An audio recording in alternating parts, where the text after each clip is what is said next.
भी हमारे साथ स्क्रीन पर है। कुणाल भाई नमस्ते, थैंक यू वेरी मच। कैसे रही आपके डेरिवेटिव एक्सपायरी क्लाइंट्स की? आपके ज़्यादातर क्लाइंट्स ने रोल ओवर किया है या सौदा इस बार काटा है और रोका अपने आप को? सर थोड़ा गाइडेंस दीजिए, आपके क्लाइंट्स कैसे रहे? अच्छा राजेश जी भी दिख रहे हैं मेरे को, अभी करते हैं। राजेश जी आपका भी स्वागत। पहले एक बार जरा चॉइस इक्विटी से हम पता कर ले कुणाल जी से। कुणाल जी कैसे रहा है आपके क्लाइंट्स की एक्सपायरी? सर दो चीजें हैं। एक्सपायरी बहुत बढ़िया रही, सितंबर के बाद की ये पहली एक्सपायरी थी जो पॉजिटिव में कटी। और दूसरा जो कटी वो कटी ही है। नया फिलहाल कोई रोल ओवर नहीं किया है क्योंकि मार्च एंड भी है, एक्सपायरी एंड भी है। टैक्सेशन बचाने के लिए कल का लास्ट डे था।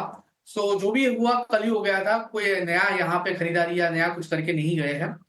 एंड अगर मैं मार्केट की इस लेवल पे बात करूं डिम्पी जी, 23,516 पे है।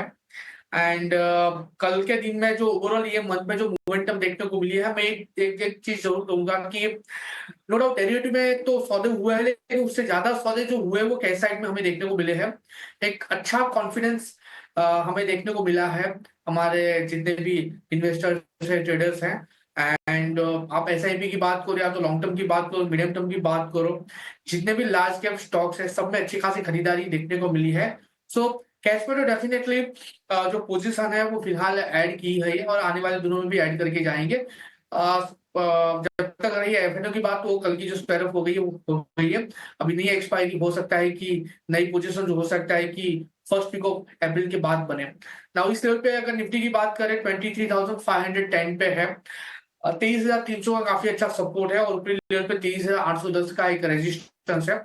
और डिब्बी जी आप देख सकते हो कि आज ये पांचवा दिन है कि इसी रेंज में निफ्टी घूम रही है। कोई आइदर साइड का ब्रेकआउट जब तक हमें नहीं मिलता है तब तक कोई क्लियर डायरेक्शन हमें फिलहाल देखने को नहीं मिलेगा। एंड अगर इसी रेंज में निफ्टी रहती है और आने वाले दिनों में अगर 23,810 का अगर ब्रेकआउट देती है, तो वहां पे inverted head and shoulder formation का भी हमें ब्रेकआउट देखने को मिलेगा। उसके बाद वन वे रैली में हमें 25,000 तक के भी रैली, 25,000 तक के भी लेवल निफ्टी हमें दिखाने के लिए रेडी हो जाएगी। तो मुझे लग रहा है कि आने वाले दिनों में ये एक रेंज जो है महत्वपूर्ण पार्ट प्ले कर सकती है। इसके बाद ऊपरी लेवल का ब्रेकआउट भी हमें देखने को मिल सकता है।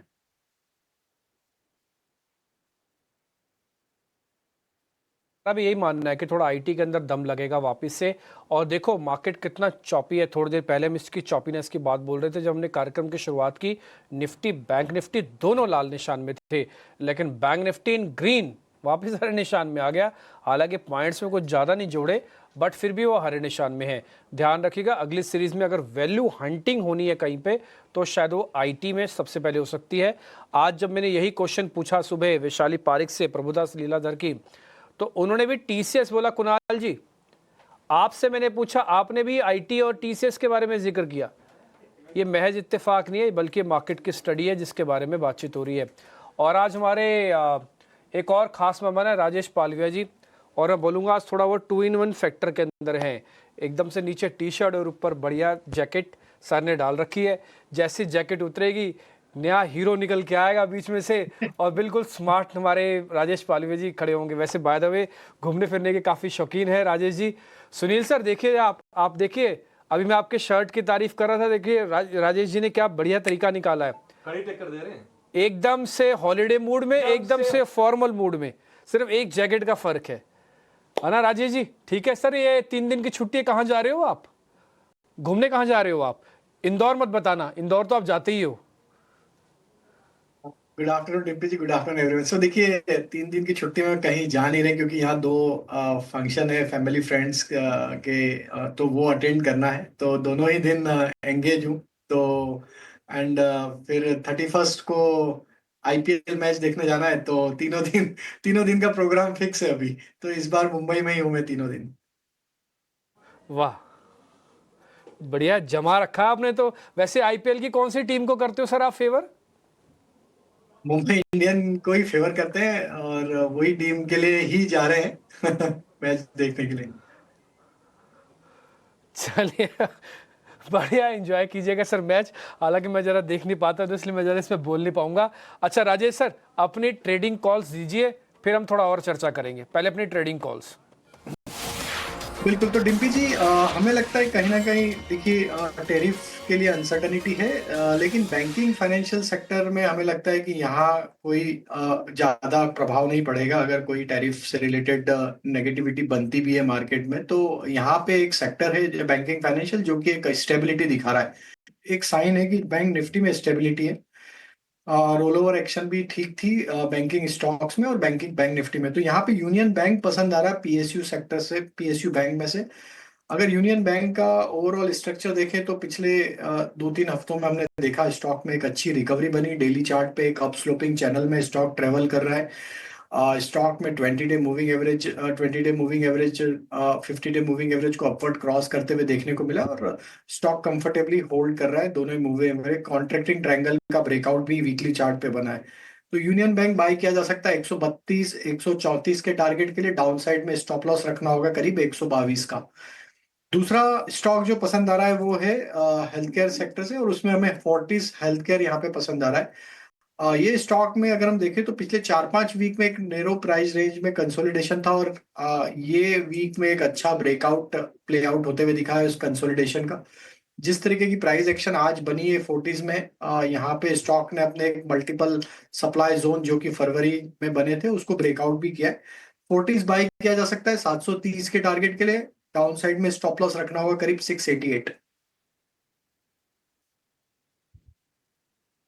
ठीक है, दो शेयर राजेश जी के दोनों खरीदारी की तरफ। 730 के टारगेट फोर्टिस के लिए और 130 134 के टारगेट होंगे यूनियन बैंक के लिए। यूनियन बैंक में रोल ओवर्स भी अच्छे थे और हम बाइंग कल भी देख रहे थे और आज भी हम देख रहे हैं कि ये शेयर करीब करीब आपको 1-1.5% ऊपर दिखेगा।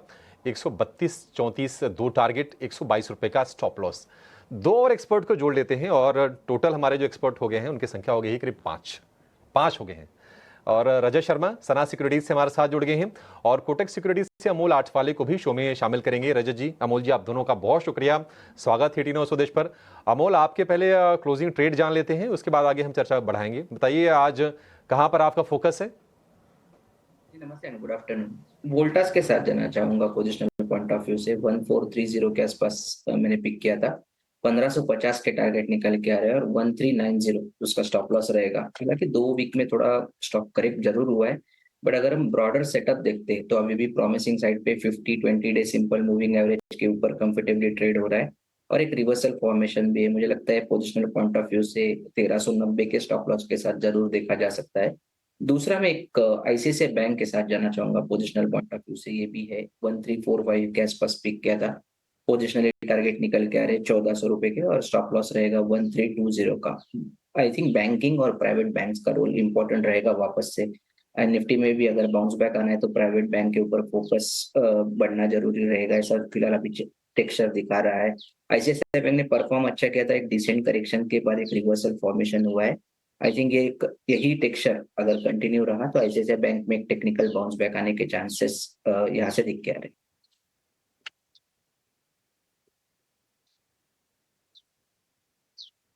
स्टॉप लॉस आप फिर से बताएंगे? आईसीआईसीआई बैंक का टारगेट क्या आपका 1320 है? 1400 1400 टारगेट। 1400 टारगेट, अच्छा हाँ ठीक है, 1400 टारगेट होना चाहिए। ऑलरेडी 1350 रुपए का शेयर है ये तो। ठीक है, परफेक्ट। 1320 का स्टॉप लॉस, 1400 रुपए का टारगेट होगा आईसीआईसीआई बैंक के लिए। और आजकल ट्रेडिंग कॉल्स अगर हम लेते हैं तो उसमें ऐसा होता नहीं है कि आप उसमें पावर का कोई शेयर ना हो, उसमें कोई सरकारी कंपनी का ना हो, और लगातार हम देख रहे हैं कि बजिंग भी है और वहां से ट्रेड्स भी निकल के आ रहे हैं। वोल्टास के लिए जो टारगेट होगा 1550 का होगा, 1390 रुपए का आपको स्टॉप लॉस लगा के इसको आपको ट्रेड करना है। कुणाल भाई, आप बताइए आपके। वेल अभिषेक भाई, दो स्टॉक है बाय करने के लिए, दोनों खरीदारी करके चलने की सलाह है। सबसे पहला मुथूट फाइनेंस है। पिछले कई दिनों से ये स्टॉक लाइमलाइट में है, या तो न्यूज को लेके है या तो फिर टेक्निकल ब्रेकआउट को लेके है। खरीदारी करके चलने की सलाह है। 2370 के अराउंड स्टॉक ट्रेड कर रहा है। 2300 के एसएल के साथ खरीदारी करके चलने की सलाह है। 2425 का पहला टारगेट है जो इसका रिसेंट का हाई भी है, इमीडिएट हाई भी है। और जैसे ही ब्रेक होता है आपको 2510 तक की बिलियन वाली स्टॉक दिखाने के लिए रेडी है। तो मुथूट फाइनेंस यहाँ पे खरीदारी करके चलिए। एंड दूसरा जो स्टॉक है पीपीएल फार्मा है, पीरामल फार्मा है, बहुत ही बढ़िया सेटअप है। आप देखिए डेली चार्ट पे स्टॉक बहुत ही बढ़िया लेवल पे ट्रेड कर रहा है। ब्रेकआउट ऑलरेडी स्टॉक ने दे दिया है। हाली चार्ट पे 200 एमए के रिसेंटली उसने सपोर्ट भी लिया हुआ है। तो 215 के एसएल के साथ खरीदारी करके चलने की सलाह है पीपीएल फार्मा। 215 का एसएल, 231 का पहला टारगेट, 231, और जैसे ही वो ब्रेक होता है आपको ऊपरी लेवल पे 241 तक के भी लेवल एज अ टारगेट ये स्टॉक दिखा सकता है। सो पीपीएल फार्मा यहाँ पे खरीदारी करके चलने की सलाह है। पीरामल फार्मा, मुथूट फाइनेंस, ये दोनों बाय करके चलने की सलाह है मेरी ओर से।